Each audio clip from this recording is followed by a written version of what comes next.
Let's get that off here in a second. But this is the nut off of it, so everybody can kind of see. And the socket, same thing I said, 36 millimeters. I don't know if we can see that. Yeah, there we go, 36. Perfect size for this Dana 30 axle. I wanted to show you that before I got too far.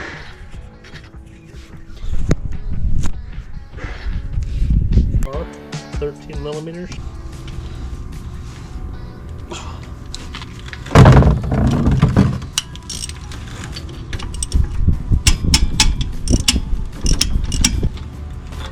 Before I forget, should wear gloves doing this. This is a bit of a knuckle buster sometimes.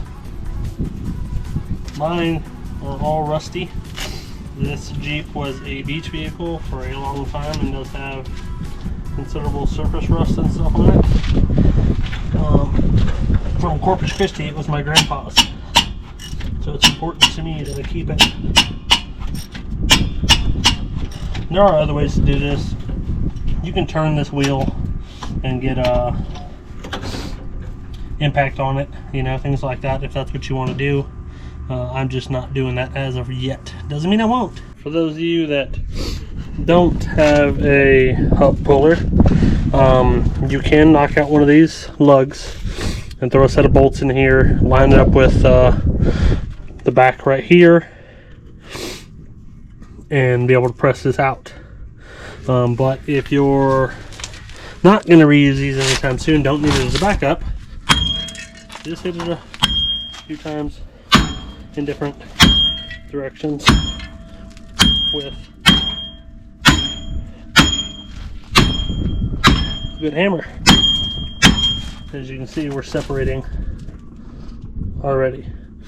So I'm going to finish banging this thing out, and I'm going to set y'all down while I do that.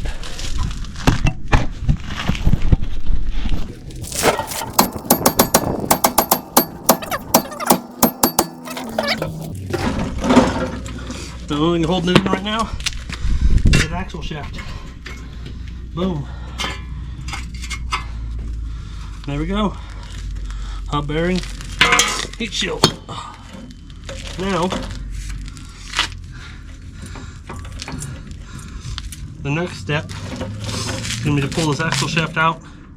We have to replace the front side of it with a new 4340. Has longer splines on it to accommodate the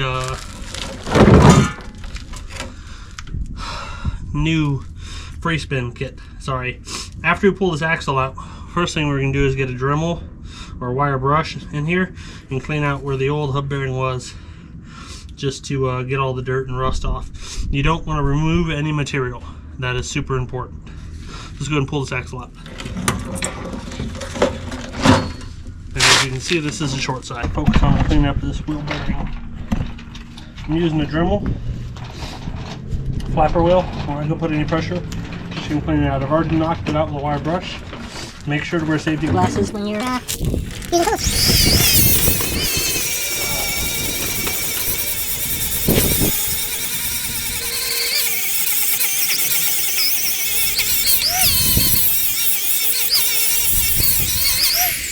Next thing I want to do is I clean out the tube here. Just so much mud and stuff in it. You don't have access to it, actual to it.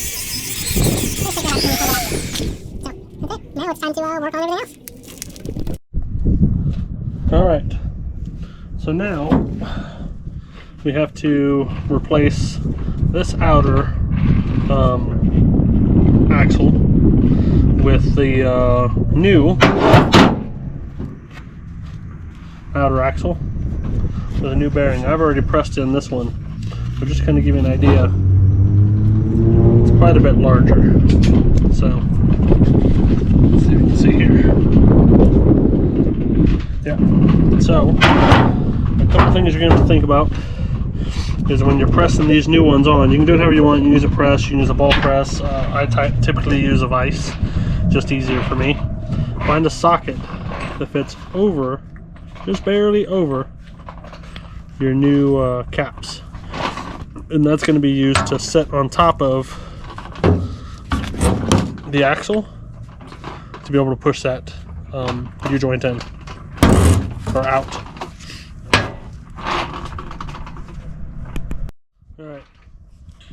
Alright, so there's not much you got to do here. You can, like I said, use a press or whatever you want. I'm a fan of taking my frustrations out on mechanical equipment, and so we're going to set this to where it's just sitting on top of these two right here, and we keep it as level as possible. And let's hit it.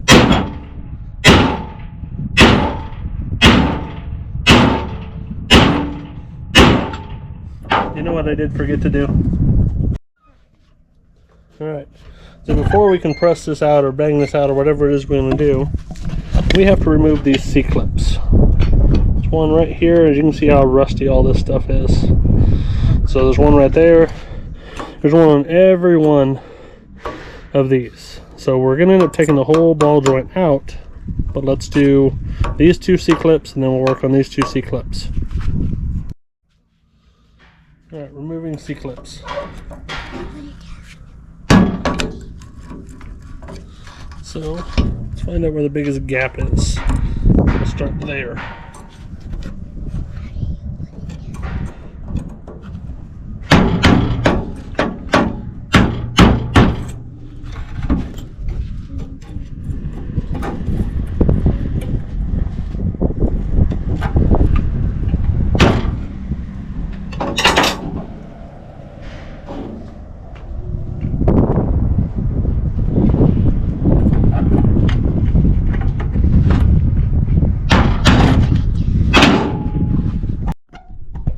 We keep changing angle views here, but we're gonna see if we can get this one up right here. Using a small screwdriver, we had to use some penetrating oil. A little tougher than we had anticipated to begin with. These are the little clips right here, and those are trash. Your new U-joint comes with new ones, so we're gonna flip that around real quick.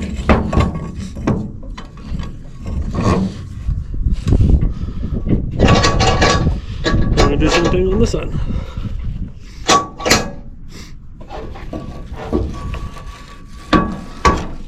Now there are 10 million ways to do all this fun stuff, but just so you know, I don't need this dust shield, so I am banging it out of my way, and obviously also learning that I didn't tighten the vise enough. There we go.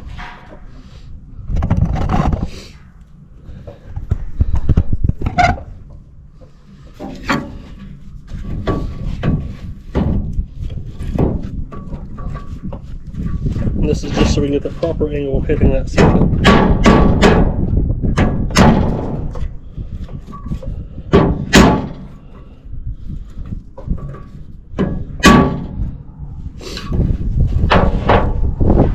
Tell you what we're going to do. We're going to cheat. The only ones we have to take off are these two. So that's what we're going to do. We're going to take off these two now. Alright, so we're not going to worry about these two on the actual outer spindle because we're not replacing that anyway. We're literally just, or we're not keeping that, we're replacing it.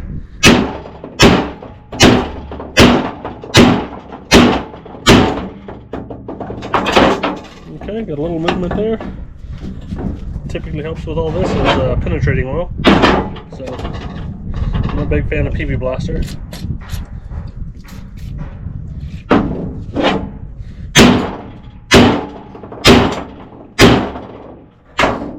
Flip it over. Yeah, a little bit of movement.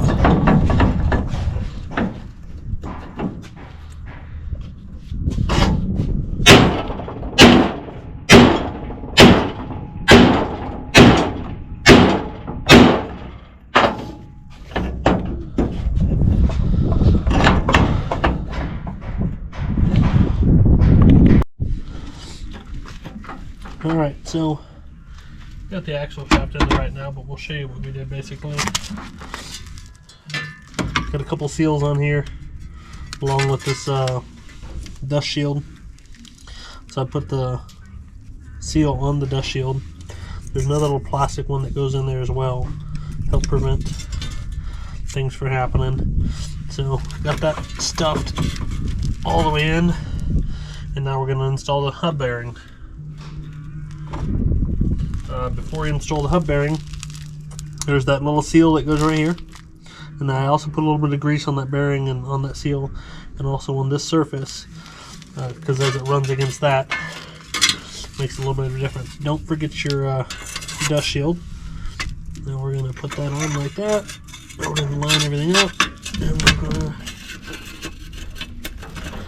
get it on there. So let's start with that.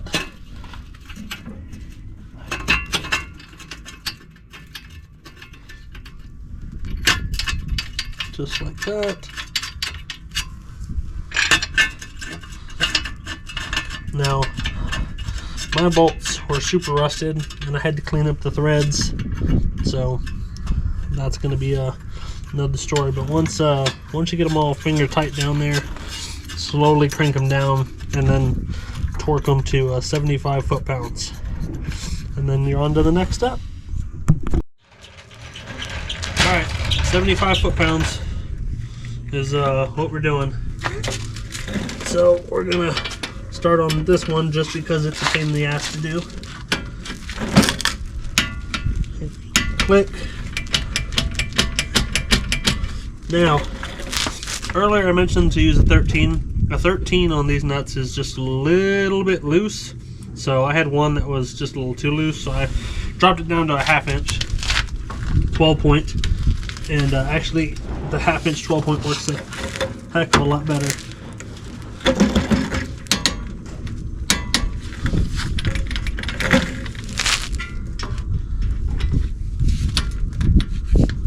Now we're going to turn the wheel just a little bit. Make it a little easier to get to that one.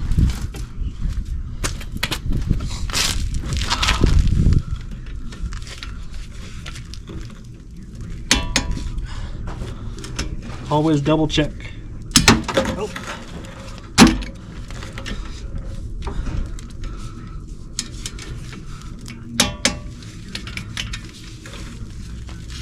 It's an old torque wrench, snap-on, but it was my grandpa's. So that's done. Next step is putting the hub on with the rotor, putting the other bearings in, and starting with the outside nuts. So I'll go back to that in a second. Alright, now for the fun part. I have already packed this bearing, which is the front one, and then you're also going to need the spindle lock nut set. One tool you will need is a spindle lock nut socket, so that you can properly torque this down. You're not going to see that in this, as I have to go get it and then come back, but I will do all of this and assemble it and show you how it looks. First and foremost, what we're going to do is take a little bit of grease. And this is just to make sure all the seals and stuff just ride on very easily. Just a very light coating, nothing big. Nothing spectacular, just a little light coating. Alright, after you're done with that, then you're going to grab your brake rotor hub assembly, which is already got the rear bearing in it, already got the rear seal in it, already packed the inside guts with grease as well. And we're going to slide this puppy on. Watch your fingers. Alright, then we're going to shimmy and shake until it's all the way back. Alright, now the next fun part. I'm going to go grab a glove. Alright, back. Put some rubber gloves on just because this is super messy instead of my good work gloves. Not a big deal. I just put them in a Yukon plastic bag, which looks really, really weird. Okay, so I'm gonna get this one on, front side here, get it pushed all the way in there, and then the next step is the spindle lock nuts. Now there's a specific order that we got to do these. There's 3 of them. They're all 3 different thicknesses. See that one there? See that one there's a little fatter, and then you got this really skinny one. All right, we start with the thickest one, and you'll see it has this little nipple on it. Okay, it's important that that nipple faces out.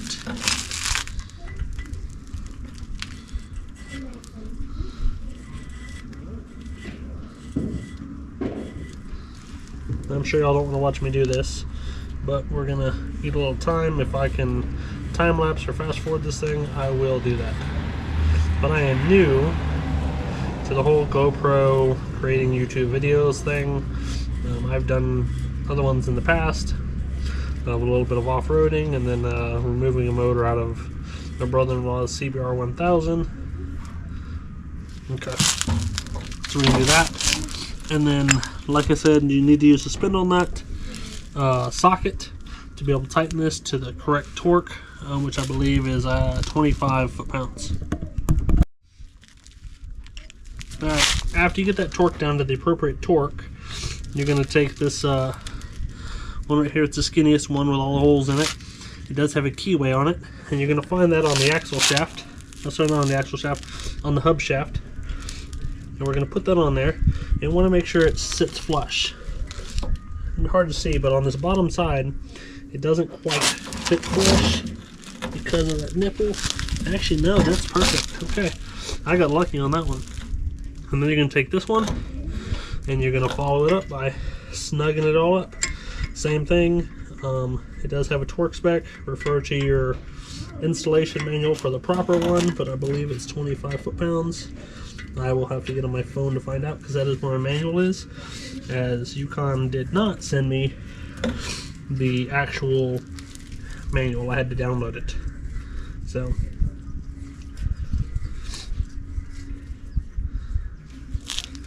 and that's that. We'll torque this down real quick to what it's supposed to be. As you can see, these are going to be a little stiff because I got bearing grease in them. Not too bad. We'll get this torqued down, and then I'll show you how we have to put a washer and a C-clip right here, which holds the shaft all the way out, before I put the locking hub assembly on itself. Alright, now that we get that all torqued down, there are 2 pieces. This is a washer, and if you look very closely, it has some teeth on the inside of it. And then this is a C-clip, and it's very, very thick. So your washer goes on first, and those teeth kind of just sit in one of those. And then the C-clip is going to go right in there. Now here's the challenging part. You have to get that axle to be pushed all the way out in order for the C-clip to go on. A couple tricks I'm going to try. I'm working on myself here, which most of us home mechanics tend to do all this by ourselves because we don't have somebody to do it with. So as you can see, as I push out on that, it gives me just enough room to get that in there. And then what I'm going to do is I'm going to tap it with a hammer. Oops.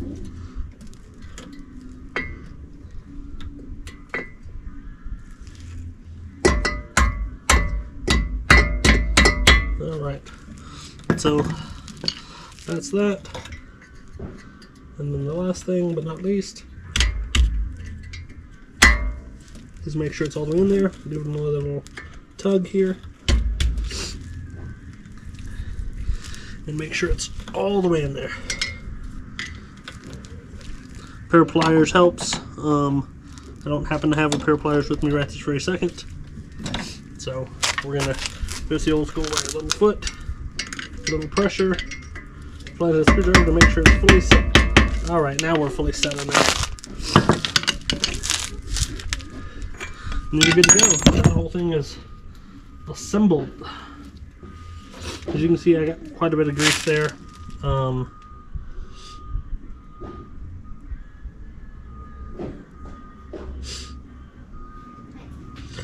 a big deal. We're going to add a little bit of grease to this stub shaft here as well.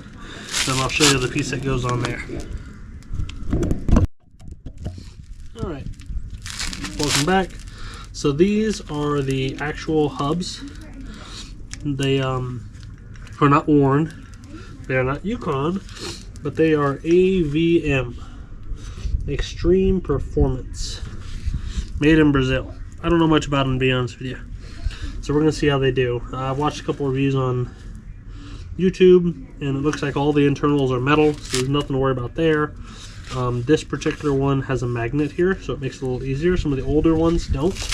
But you're just gonna take this, you're gonna find the perfect fit for it to fit on here. Sometimes you might have to spin just a little bit.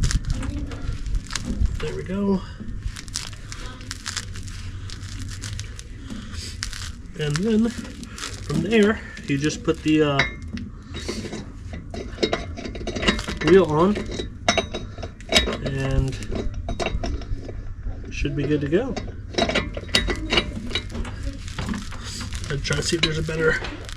So as you can see, it spins freely, and then we're going to lock it, and now I'm locked in. So, and back to free. And that's pretty much it. Last step is going to be to replace the brake pads and put the caliper back on, and then the wheel. So, thanks for watching. Thanks for allowing me to be your test dummy.